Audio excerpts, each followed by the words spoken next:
Ndugu zangu madereva wa Tanzania, mimi naitwa Bahati Mdete, Mdete Online.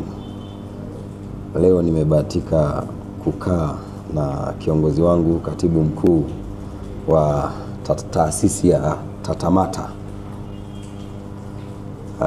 Katika kukutana kwetu siku ya leo, kama mnavyojua, kila wakati tunapokutana basi tuna neno la kuwaambia madereva kuhusiana na hii tasnia, pamoja na kuhusiana yale ambayo yanaendelea kwenye hii tasnia, na mwisho wa siku ni lazima tuzungumze ili kuhakikisha kwamba tasnia hii inakwenda kukaa sawa sawa na inakwenda kuwa tasnia ambayo itakwenda kusimamia madereva wenzetu na sisi tukiwa kama madereva kuhakikisha kama tunakwenda kuzipata haki zetu za msingi, zile ambazo kwa miaka yote na kipindi chote tumekuwa tukizipigania na kuimba nyimbo nyingi, vilio vingi. Lakini mwisho wa siku sasa, kutoka kwenye vyama vya wafanyakazi tulipata association zikafanya kazi, na sasa tuna taasisi. Kwa mujibu wa taarifa, hivi sasa kuna taasisi mbili. Kuna taasisi ya TATAMATA, kuna taasisi ya TIMDI. Zote hizi zinakwenda kusimamia masuala yanayowahusu madereva wa nchi hii. Sasa nipo na kiongozi wangu hapa wa TATAMATA, naomba nimkaribishe, atajitambulisha kwenu. Karibu katibu. Kwanza nimefurahi sana kukutana na wewe siku ya leo. Na furahi iliyoje. Asante sana. Mimi nimefurahi sana kukutana na wewe. Nashukuru sana. Basi jitambulishe alafu tuendelee na yale tuliyokuwa nayo. Asante sana. Kwa jina naitwa Mr. Musa Juma Kiruka. Mimi ni katibu mkuu wa taasisi ya taifa ya madereva wa mabasi, malori na IT hapa Tanzania, kwa kifupi TATAMATA. Kwanza nimepata furaha sana kukutana na ndugu yangu Bwana Bahati Mdete, ambaye ni mwanataaluma mwenzangu katika taaluma hii ya udereva, lakini pia ni kiongozi katika taasisi ya TIMDI. Nimepata furaha ya juu sana kwa sababu inaniwia niseme tunakwenda kwenye mafanikio. Shukrani sana kiongozi Musa Kiruka. Make hii wanaita macho kwa macho, kwa kizungu wanasema tete a tete. Kweli kabisa, ni kweli. Naam, sasa mada yetu kuu kwa siku ya leo ndio ni tuna taasisi zipo, ndio tuna vyama vya wafanyakazi, tuna association, lakini sisi leo mada yetu tutazungumzia institute ambazo ndizo taasisi, na tutazungumzia association. Sawa. Lakini kwa sababu zote zinasajiliwa ndani ya Wizara ya Mambo ya Ndani, lakini pia zinakwenda kujitambulisha maeneo mbalimbali husika katika taasisi zingine za serikali ili ziweze kuhudumu. Sasa kuna kitu ambacho kinaendelea, kiongozi Musa Kiruka, kwa hivi sasa. Ndio. Asilimia kubwa katika taasisi zetu tulizokuwa nazo, ndio, kila mtu amekuwa akitafsiri taasisi katika njia yake. Sawa. Lakini pia wapo ambao wanahitaji kuelewa kuhusiana na taasisi hizi. Lakini sasa kwa bahati mbaya imekuwa kwamba viongozi wenyewe kama viongozi kuna wakati wanakutana mahali katika mazungumzo ama huko kwenye magrupu yetu. Sawa. Kinachojitokeza kule ni kitu ambacho kila mtu ana kitu chake na anakitafakari tofauti, na anachokizungumza yeye anazungumza katika engo ambayo yeye anaamini mimi niko sawa sawa, na huyu naye anazungumza kwamba mimi niko sawa sawa. Lakini end of the day, mwisho wa siku taasisi hizi zote zinaenda kumhudumia dereva. Sasa je, tutafika? Karibu. Mimi nasema kufika kupo, kikubwa zaidi ni malengo. Ni malengo, lakini pia kazi makususi ya taasisi husika. Mfano taasisi ya taifa ya madereva wa malori IT na malori mabasi na IT TATAMATA, hii taasisi katika mfumo au na formality ambayo ipo na kwa mujibu wa utaratibu na utekelezaji wa malengo na majukumu yake, taasisi hii imejikita hasa katika kuhakikisha kwamba inawakusanya madereva wote wa Jamhuri ya Muungano wa Tanzania wanaopitia kwenye vyama vyote vya wafanyakazi, lakini hata wale ambao wako katika nchi za nje waliokwenda kufanya kazi baada ya kupata mikataba ya nchi hizo, nayo pia taasisi hii inawakusanya na kuwakomodate kuwa wamoja katika kuhakikisha kwamba wanapata maslahi yao stahiki kwa mujibu wa taratibu, sheria na kanuni. Lakini pia lengo kuu lingine ambalo ni muhimu zaidi ni kuhakikisha kwamba taasisi hii inawaleta ndani ya taasisi madereva wote, na ndimo hasa mahali watakapokuwa wakiwa wanapatikania. Mwajiri yoyote atakayekuwa akihitaji dereva, basi awe anafanya communication kwa kupitia mitandao ambayo serikali yetu imeshaainisha sasa hivi. Taasisi zote ziwe na mitandao inayooana. Kwa hivyo sasa waajiri wote watakapokuwa wakihitaji dereva watakuwa wanaandika email katika taasisi yetu, wanawaomba hawa madereva ambao kwao watakaokuwa wamefika katika maeneo ya ajira, basi dhamana zao zitakuwa zinatoka katika hii taasisi, na taasisi hii itakuwa ikimdhamini dereva kufanya kazi katika eneo la kazi. Dhamana yake ya kazi itakuwa inatoka katika taasisi hii, na haitoruhusu taasisi kumdhamini dereva kwa ajira ya udereva alafu aende akafanye kazi nyingine. Taasisi hairuhusu. Mfano, tumekumbana na migogoro mingi ambayo madereva wengi wamelalamikia kwamba dereva anaajiriwa kama dereva wa kawaida, lakini at the sometimes yule dereva anakwenda kule kugeuza kazi, anakuwa msimamizi wa madereva wengine, mambo ambayo yanasababisha kero kwa madereva wengine. Kwa maana unazungumzia wale watu wanaojiita wakubwa wa kazi. Sasa watu wale katika taasisi yetu hawatakuwa na nafasi, kwa sababu taasisi yetu inadhamini madereva, haidhamini supervisor. Supervisor akihitajika, basi wanatakiwa waende chuoni NIT, waombe kule ndio wanatoa supervisor, mtu ambaye amekuwa advanced on drivers. Okay, mimi nimekuelewa katibu mkuu wa TATAMATA. Mimi kama makamu mwenyekiti ndio wa TIMD, sawa, na imani hichi ulichokizungumza ni sawa kutokana na maudhui ya taasisi. Ndio. Lakini pia kuna taasisi hii nyingine ambayo ni TIMD. Ndio. Ambao ni kila nikitizama kile ambacho umekizungumza, maudhui yake kwenye utendaji ni maudhui ambayo yanakwenda kufanana. Ndio. Sasa je, taasisi hizi zinaweza kufanya kazi kwa ushirikiano zikaenda kumkomboa dereva? Ni sawa. Ama taasisi zingine ukiacha na hii tu, na taasisi zingine kuna wigo kisheria wa kufanya kazi hizi taasisi pamoja, ama wigo huo haupo? Na kama haupo, ninachokiona hapa, kama wigo huo haupo na wote tunakwenda kuhudumu nafasi ambazo zinafanana, manake nikimaanisha kwamba wewe kwa taasisi yako, kwa maudhui yako, manake ni kwamba utakuwa una wenye viti wa mikoa pamoja na makatibu wao. Na hii taasisi nyingine ambayo ni ya TIMD ambayo mimi na hudumu nayo pia kwa hivi sasa imeshafanikiwa kuwa na mkoa mmoja ambao ni mkoa wa Mwanza. Tayari pale kuna mwenyekiti na katibu wapo pale na wanahudumu wakiwa katika mkoa wa Mwanza.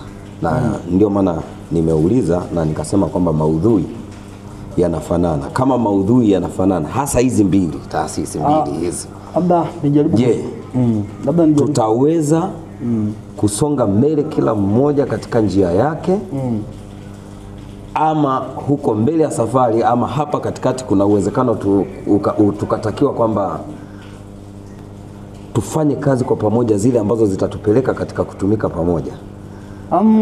Labda sasa hapa niseme jambo moja.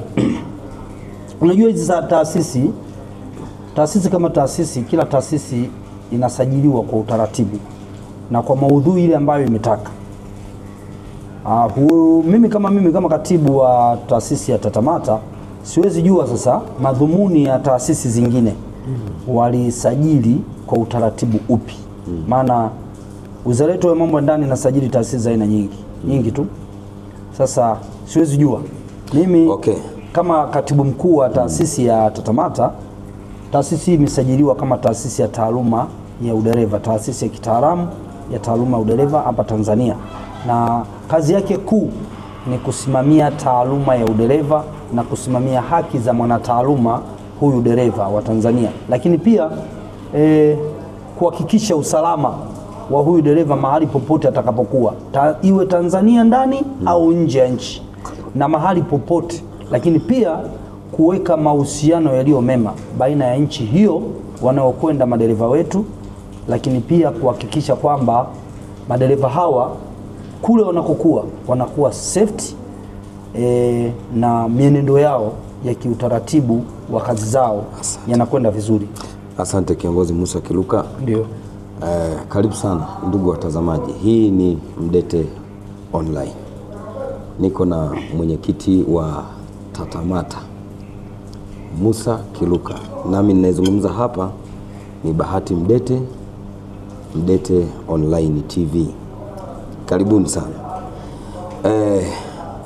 TATAMATA Institute. Okay. TIMD Institute. Yeah. Nini maana ya institute? Institute ni taasisi kwa lugha ya kitaalamu, lugha ya Kiingereza ambayo inafafanulika vizuri, na ndio maana huwa mara nyingi sana huwa najaribu kufafanua mambo haya katika lugha mbili tofauti, lugha ya Kiswahili na lugha ya Kiingereza. Wenzetu Waingereza maneno yao yanajitosheleza tofauti na sisi Waswahili. Sisi Waswahili tunachanganya mambo. Utakuta hata wale wanasema vyama vya wafanyakazi nazo wanaita taasisi. Sasa taasisi in English you can say that industry. Taasisi. Yeah, that is the industry. Lakini sasa katika vyama katika Kiingereza tunasema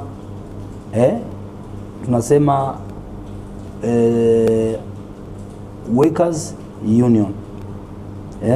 Workers union or trades union. Hivi ni vyama vya wafanyakazi. Kwa hiyo vyama vya wafanyakazi huwezi tena ukageuza ukaita taasisi. Kwa hivyo unasema kwamba vyama vya wafanyakazi sio taasisi. Sio taasisi kwa sababu neno taasisi kwanza, labda kifupi nielezee hii. Neno taasisi ni neno la lugha ya Kimvita. Ni neno lilotolewa katika lugha ya Kimvita likiwa na maana ya tasnia. Likatoka katika lugha ya tasnia likawekwa katika maudhui ya lugha ya Kiunguja, wakasema ni taasisi. Lakini msimamo wake halisi ni katika kusimamia taaluma.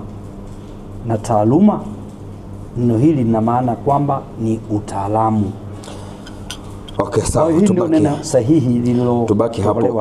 Tubaki hapo kwenye utaalamu. Ndio. Hivi sasa kuna vyama ambavyo vipo vya wafanyakazi vimesha hudumu kwa muda mrefu, ambavyo leo hii tunasema sio taasisi, ni vyama vya wafanyakazi. Ndio. Na vyote vimesajiliwa sawa Wizara ya Kazi. Ndio. Na Ajira. Na vyama hivi vyote vinawahudumia hao madereva. Unaweza kaniambia kwa sababu gani hivi vyama vilisajiliwa kwa wingi? Sawa kabisa. Ili iwe nini? Okay. Vyama vya wafanyakazi kusajiliwa kwake, hili ni takwa la kisheria. Na si sheria ya Jamhuri ya Muungano wa Tanzania, hapana, ni takwa la kisheria la dunia kutoka katika shirika la kazi duniani ILO. Kwa hiyo takwa hili limesimama mahali pote duniani, mahali ambapo kazi zinafanyika. Na kihistoria takwa hili liliwekwa wakati walipoangalia watu wengi ambao ni blacks walipotoka kutoka nchi za Afrika kwenda Europe kufanya kazi, kaonekana hawa watu lazima watengenezewe unions kwa sababu ya kuweza kuwaratibu. Okay. Na ili kuweza kupata haki zao kimsingi. Lakini yote kwa yote ni tako la kisheria ndio limesababisha vyama hivi vikawepo. Lakini pia tunasema uwepo wa vyama vya wafanyakazi ni kama gearbox katika gari. Sasa gearbox na chassis and then unapata body, alafu without engine gari haiwezi kwenda. Nadhani iko hivyo. Hebu weka tafsiri vizuri hapo. Sasa maana yake ni kwamba hapa sasa hivi tumepata gearbox. Okay. Ambao ndio vyama vya wafanyakazi. Tuache propela. Vyama vya wafanyakazi. Tuache propela. Tuache propela. Vyama vya wafanyakazi ni kama gearbox. Ni kama gearbox. Ambayo ukiingiza gear gear itaingia, lakini kama engine ambayo ita pull power ya kuweza kwenda mbele haipo. Definition ya engine na gear ni nini? Definition ya engine na gear, engine kazi yake ni kuleta mzunguko wa mwendo. Turudi kwenye vyama. Yani mzunguko wa mwendo upo katika vyama, mzunguko wa kazi. Kazi zipo. Na maana yani kama vile gearbox, ukiweka gear inaingia. Sasa lakini gear hii haiwezi kaifanya ile gari iweze kupata nguvu ya mwendo. Lazima gearbox, tumeipata gearbox. Nani muingiza gear? Na nani engine? Okay. Sasa basi gearbox tumeshasema kuwa ni vyama vya wafanyakazi ambavyo ndio msingi mkuu. Lakini pia engine ndio hizi taasisi ambayo taasisi itakayokuwa inasimamia taaluma ile ambayo ndio inajua nikiweka hiki hapa gari injini hii itazunguka, hapa mafuta yatakwenda, hapa tapeti zitagonga, huku propeller shaft na nini feni itazunguka, hapa sijui alternator itachaji. Kwa hiyo taasisi sasa ndio zinageuka kuwa engine ambayo ita pull power kwenye gearbox, ambao ukisukuma gearbox ile ukisukuma gear inasukuma inapeleka nguvu kwenye diff, and then diff inasukuma ile gari inaweza kwenda. Sasa basi tumetolea mfano huu kwa sababu vyama vyenyewe vya wafanyakazi vyenyewe vinazungumzia kazi kama kazi, bila kujali kazi na utaalamu gani. Kwa hiyo basi kwa kuwa inazungumzia swala la utaalamu na ni swala la kazi na haliainishi kwamba ni kazi ya aina gani, sasa hawa wafanyakazi wanaofanya kazi wanakuwa na taaluma zao. Sasa ndani ya hizo taaluma kuna haki za ile taaluma ambazo huwezi kuzipata katika sheria za kazi kwa kupitia huwezi kuzipata katika sheria zile za kazi. Ni lazima urudi katika mifumo ya kitaaluma inasemaje, kwa sababu kila taaluma ina mwiko wake. Yani kila utaalamu una mwiko wake. Okay, sawa, uko sahihi. Mahusiano na mahusiano ya ufanyaji kazi kwenda kwenye utendaji kati ya chama cha wafanyakazi na taasisi yako wapi? Okay, mahusiano yake yako hapa. Taasisi kama taasisi ikisha wakompensate hawa wana taasisi sawa, na ikawaeleza asili na misingi ya taaluma yao, na wakashika taratibu, kanuni na sheria za taaluma hiyo, na wakatenda ipasavyo na wao wakasimamiwa katika haki na misingi kwa kutekeleza wajibu wao, na wakalipwa haki zao stahiki kwa mujibu wa kutekeleza haki zao, hawa wanakwenda kutengeneza pati moja. Lakini pati ya pili, huu ni utaalamu ambao tayari mtu kakaa chuoni kajifunza, kajua, sasa anaenda kuapply utaalamu alionao kuwa kazi. Sasa kule katika lile eneo ambalo ana apply ule utaalamu wake ambaye anaujua yeye pamoja na aliyomwajiri, sasa inaenda kugeuka kazi kama ile aliyomkuta nayo mwenzake, labda fundi ujenzi, fundi magari au fundi umeme. Wanakutana. Wale wanakwenda kukutana, huyu anatoa umeme, huyu anatoa kutengeneza magari, ile anatoa utaalamu wake kama dereva. Kwa hiyo taasisi kama taasisi ina wajibu wa kufanya kazi na chama cha wafanyakazi. na ndio hasa inavyopaswa. Kwa mfano leo hii tunasema kila aliyemfanya kazi lazima awe mwanataasisi. Kila aliyemfanya kazi, yani kila aliyemfanya kazi dereva lazima awe mwanataasisi. Lazima awe mwanataasisi. Ila si kila mwanataasisi anaweza kuwa mfanyakazi. Unaweza kuwa sasa kila mwanataasisi. Sawa. Kila mwanachama wa chama cha wafanyakazi lazima awe mwanataasisi. Hususan akiwa dereva. Hebu kama hususan akiwa dereva, kwa sababu tuko kwenye eneo la dereva. Ndio. Yeah. Kama akiwa ni mfanyakazi wa chama cha wafanyakazi, maanake tunakiri wazi kwamba mahusiano yapo na ni lazima tufanye kazi. Ni kweli. Kama tunakubaliana kwamba ni lazima tufanye kazi wote kwa pamoja kwa ajili ya haya mahusiano, kwa namna ulivyozungumza kwa definition ya gearbox na engine. Yeah. Maanake ni kwamba watu hawa categories hizi wako sehemu moja, lakini wanapishana utendaji. Yeah. Sasa basi kama ni hivyo, unawaambia nini wale wanaoamini kwamba taasisi haiwezi kufanya kazi na chama cha wafanyakazi? Watakuwa unawapa elimu gani? Okay.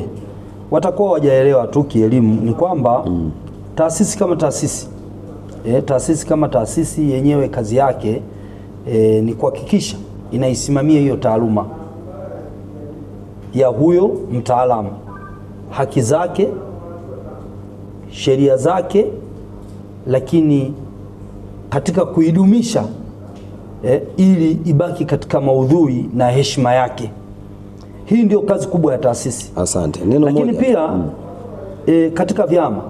katika vyama ni kuhakikisha sasa hii taasisi baada ya kutengeneza taratibu nzima na kanuni na sheria ambazo zitaiomba serikali kwamba hizi zinazokosekana kuhusu tasnia hii basi zisipatikane na sheria iwepo. Mfano Bwana Mdete, mfano hivi leo serikali imeainisha mishahara ya wafanyakazi ambayo leo inasimamiwa na vyama vya wafanyakazi, mapatano baina ya mwajiri na mwajiriwa.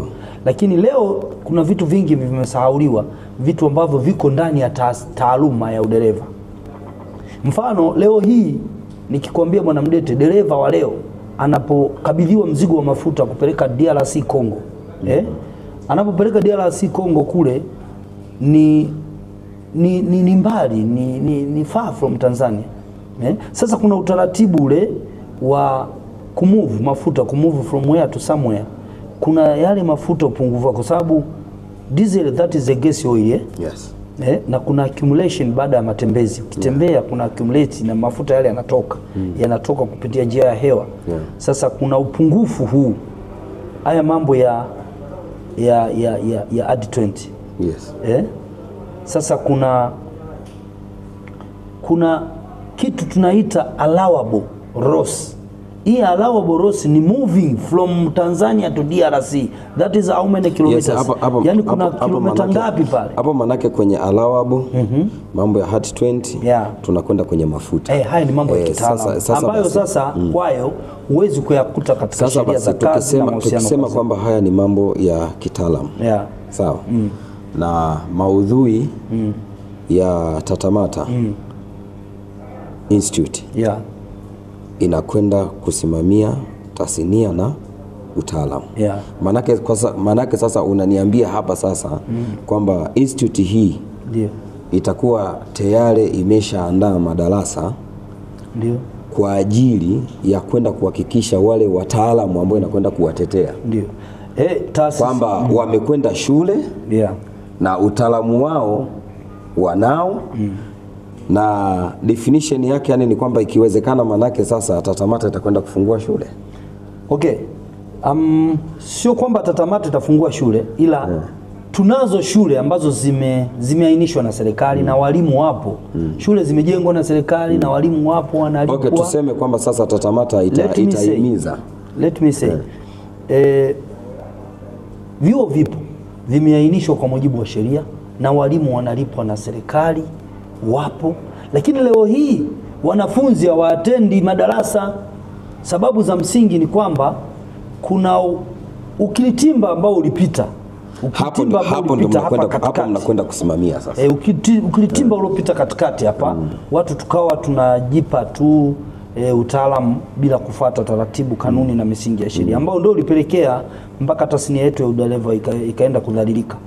Okay. Sasa kwenye jambo hili taasisi ya TATAMATA imeliona kwa umbali na inakabiliana nalo kwa umakini sana, kwa sababu mimi naamini katika katiba ya TATAMATA sijajua ni kifungu namba ngapi, lakini kuna kifungu ambacho kinasema kwamba mwanachama yeyote awe tayari kukubali kwenda kuiongeza taaluma yake ama kusomea pindi atakapohitajika. Ndio kipo, si ndio? Kipo kifungu hicho. Vivyo hivyo ukirudi kwenye TIMDI kipo kifungu hicho ambacho kinasema mwanachama yeyote ni lazima awe yuko tayari pindi atakapohitajika kwenda kuiongeza taaluma yake. Kwamba maana yake atakwenda, maana yake ni kwamba atakwenda darasani. Sawa. Sasa nia kuu ya hili ni kuona ni engo gani tumesema kwamba tutafanya kazi na vyama vya wafanyakazi. Yes, umeainisha vizuri. Manake tuna kazi ya kuhakikisha kwamba tunajitambulisha kwao. Labda iko hivi. Taasisi zote hizi unazoziona pamoja na vyama registration zake zimetoka serikalini. Yes. Serikali inavitambua tayari. Kwa hiyo kwenda kujiintroduce kwa watu ambao wamepata ridhaa kama wewe ni mapenzi yako, lakini sio lazima. Sio lazima. Kwa maana hiyo ukisema kama sio lazima na ikiwa mwanzoni tumesema hivi kwamba vyama hivi vya wafanyakazi na hizi taasisi zinakutana mahali fulani. Kama zinakutana mahali fulani, inakuwaje kwamba hakuna ulazima wa wewe kutambulika na hizo taasisi ikiwa wale ni wafanyakazi kwenye chama cha wafanyakazi, halafu tena hao wanatakiwa wawe wanachama wa taasisi? Kwa sababu moja, hakuna chombo kimoja kati ya hivi viwili ambacho kiko above na mwenzie. Kila kimoja kiko separate, kimesajiliwa kwa taratibu zake, kanuni na misingi yake, lakini pia kimesajiliwa kwa sheria yake. Unaona, kwa mfano sisi tumesajiliwa kwa sheria za Jamhuri ya Muungano wa Tanzania na tunaendesha shughuli zetu kupitia sheria za Jamhuri ya Muungano wa Tanzania, lakini vyama vya wafanyakazi vyenyewe vimesajiliwa kwa sheria ndogo za Jamhuri ya Muungano wa Tanzania ambayo ni sheria ya kazi na mahusiano kazini. Ni kanuni hizo. Sasa kwa mantiki hii ni kwamba sidhani kama itakuwa inaswihi taasisi zote. Sidhani kama itakuwa inaswihi mtu ambaye kabeba sheria za jamhuri anaenda kuobei kwa mtu mwenye sheria, mwenye kanuni. Hakuna kitu umekizungumza hapa. Umesema wale wana sheria ndogo ambazo wameundiwa kwa ajili ya kuandaa hivi vyama ambazo zinatoka kwenye katiba mama. Sawa. Yaani ni sheria hii ya kazi na mahusiano kazini. Ni sheria ambayo inatokana na sheria mama. Imo ndani ya sheria ndani ya katiba ya Jamhuri ya Muungano wa Tanzania. Ndiyo. Kwa hiyo kwa nini tunaisema kwamba ni sheria ndogo? Kwa sababu ni sheria ambayo inakuja kuainishwa manake hapo mimi baada ya mapendekezo ya hapo kuna kanuni ambazo kanuni sio kanuni, kuna sheria. Ni sheria. Sawa, kuna sheria. Ile pale baada ya sheria. Ile ni sheria ndio, lakini ndani yake kuna kanuni zipo. Sasa kanuni sasa na ndio maana hapa unapata kwamba kuona kwamba kuna sehemu huyu yuko ndani ya katiba ya Jamhuri ya Muungano. Ndio. Na wewe uko ndani ya katiba ya Jamhuri ya Muungano. Lakini pale kwenye katiba ya Jamhuri pale ndani categories. Ni kweli. Sasa hapa inakuwaje? Inakuwa hivi. Vyama vya wafanyakazi sheria zao ni sheria ambazo zina rule on the world, does not to rule in Tanzania only. Hizi zina rule on the world. Yaani sheria unayoweza kuiona hapa Tanzania inatumika kumsimamia mfanyakazi, ndio sheria hiyo itatumika hata Kenya, hata Uganda, hata Rwanda, Burundi, Uingereza, wapi. Kwa hiyo yani, ni international law. Manake zile sheria katiba yetu ya Jamhuri ya Muungano imezipokea na ikaziweka ndani ya katiba. Ndani ya katiba. Katiba mama ni international law. Sasa basi kwa kuwa ni sheria zingine zimekuja kama sheria ngeni ambazo zikapokelewa kwetu sisi, zinakuwa sio sheria mahususi kuhusu Mtanzania, kwa sababu bado ndio maana zinakuwa na maridhiano. Yani ukikosea sheria kuna shuti ya maridhiano kwamba mkae mridhiane. Ndio maana unaona kuna mahakama ya CMA kazi yake ni kufanya maridhiano. Ndio kuna hatua hizi mbili. Okay. Na hatua ya arbitration na arbitrations. Okay. Hizi zote ni hatua ya mahusiano tu, lakini sasa sheria hizi ambazo sisi zimetucontrol sisi watu wa vyama vya sisi watu wa taasisi ni directly sheria ya Jamhuri ya Muungano wa Tanzania. Ukikosea hiyo unakwenda mahakama ya hakimu mkazi, district court au resident magistrate court unakwenda. Na ndio maana umepewa direct, lakini wote tunatoka kwenye sheria mama ambayo ni katiba ya Jamhuri ya Muungano wa Tanzania. Hii yote ndio imeleta haya. Kwa hiyo ndio maana sasa nilikuwa nataka kukufafanulia hapa kwamba different yetu ni ipi kati ya vyama vya wafanyakazi na tukiweka mbali different sana nataka watu waelewe mahusiano, tunafanyaje kazi hapa ufanyaji kazi wetu sisi uko hapa kwamba taasisi kama taasisi sawa, yenyewe kazi yake ni kuhakikisha inatengeneza taratibu zote za kuweza kufanya huyu mtaalamu dereva awe na right ya kudai haki zake kisheria, lakini pia kuhakikisha kwamba huu utaalamu wa udereva hapa Tanzania, basi utaalamu huu unabaki kuwa ni kazi yenye heshima, lakini pia utaalamu huu ubakie kuwa ni kitu ambacho kinategemewa katika taifa hili.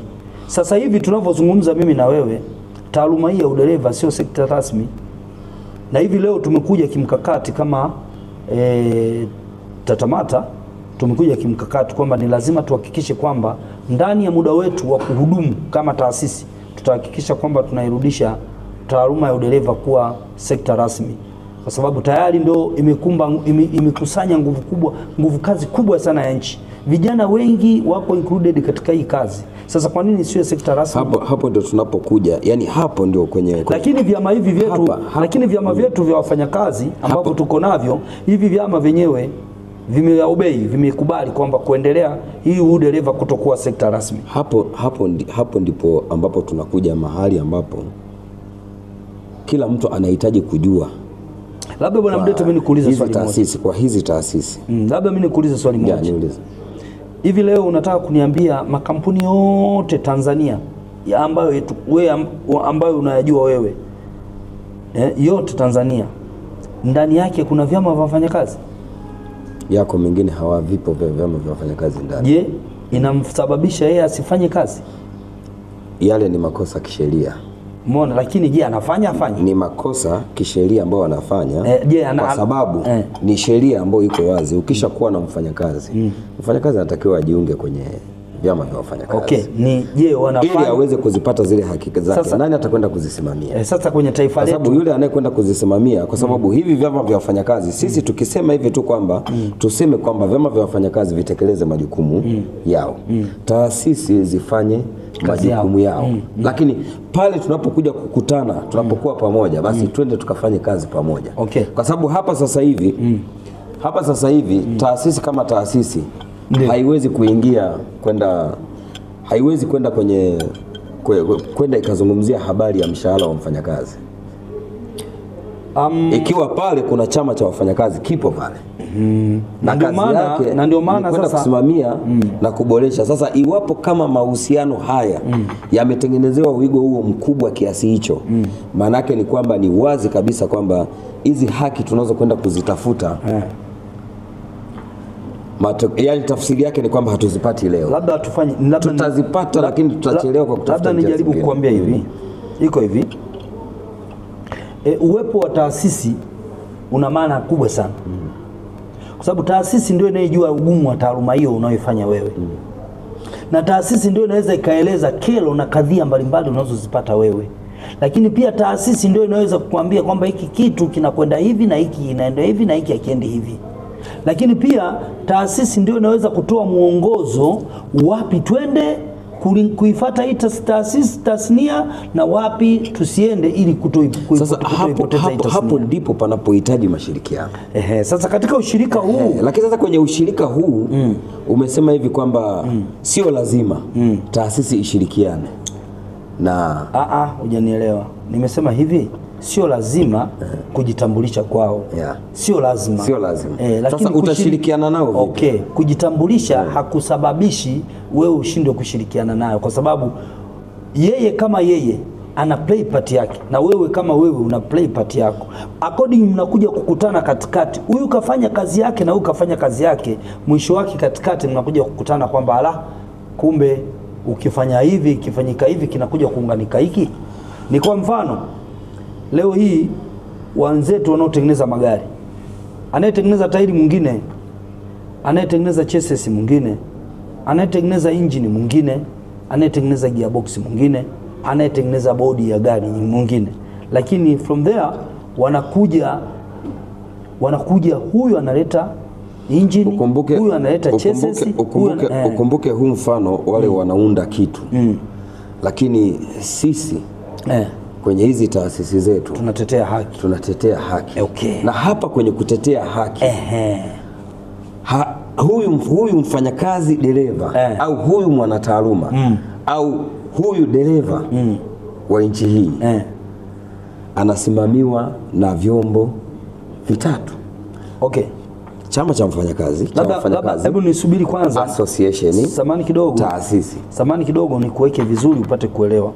Hivi leo tuna taasisi moja inaitwa LATRA. Nadhani unaifahamu.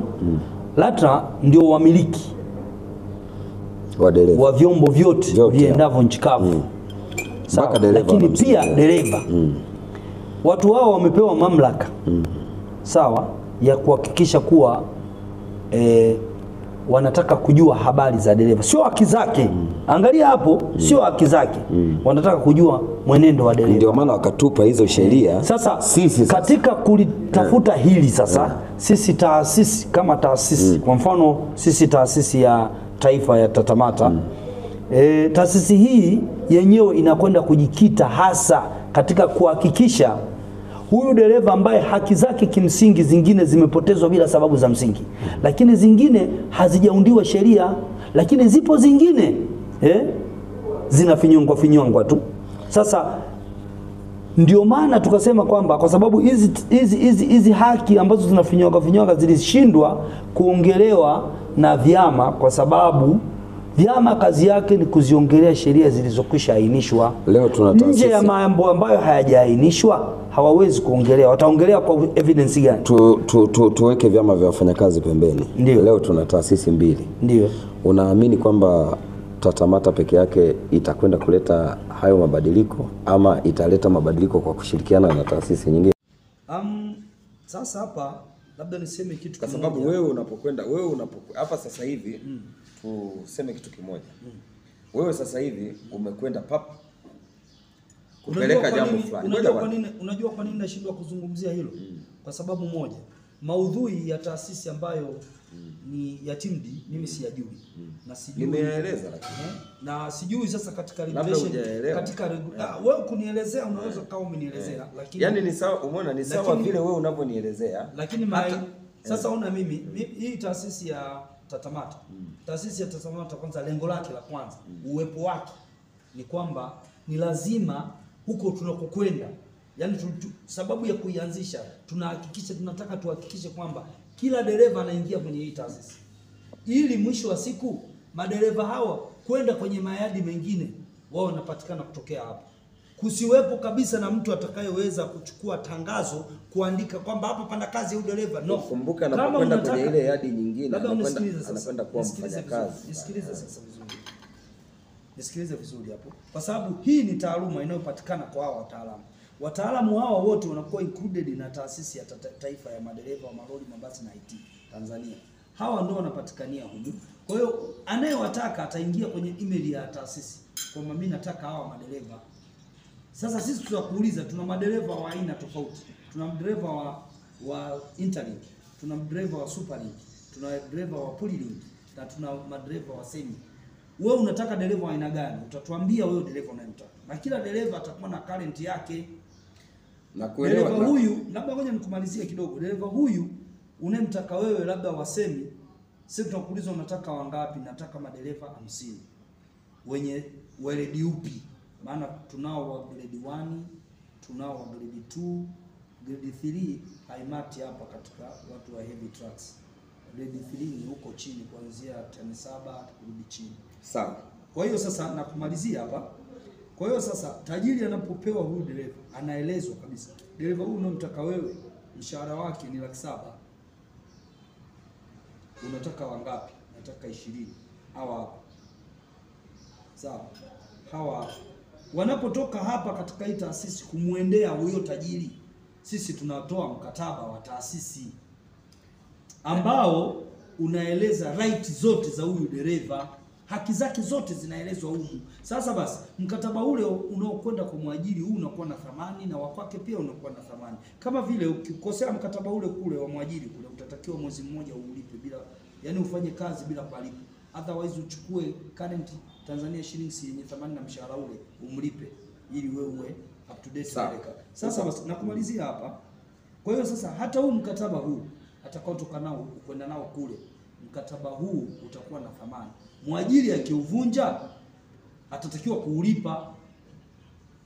Na hata huyu dereva ikifikia mahali amekosea kosa la kitasnia, ni lazima mwajiri atulipotie sisi, atueleze. Sisi tunakuja pale kuangalia kadhia aliyoifanya huyo dereva. Kwa sababu gani? Kwa sababu dhamana ya kufanya kazi pale imetoka kwenye hii taasisi. Sasa kitendo cha kubeba dhamana ya taasisi ya nani ya huyo dereva pia ni aina ya utaratibu ambao iko kwenye taasisi yetu. Sasa sijui kama kwenye timu tayari timu imesha wapa watu mikataba, imeshawapa watu hiyo mikataba na watu wamesha kwenda kuajiliwa. I don't know. Ndio nakwambia. Siwezi jua, lakini sasa ndio nakwambia, na ndio maana ndio nakwambia sasa. Na ndio maana nikasema hivi, je, taasisi hizi zitakuja wakati zikafanya kazi kwa baadhi ya maeneo kwa kushirikiana, ama itakuwa ni no? Siwezi kusema no. Kwa sababu gani? Taasisi ya TIMD. Asante sana. Asante sana.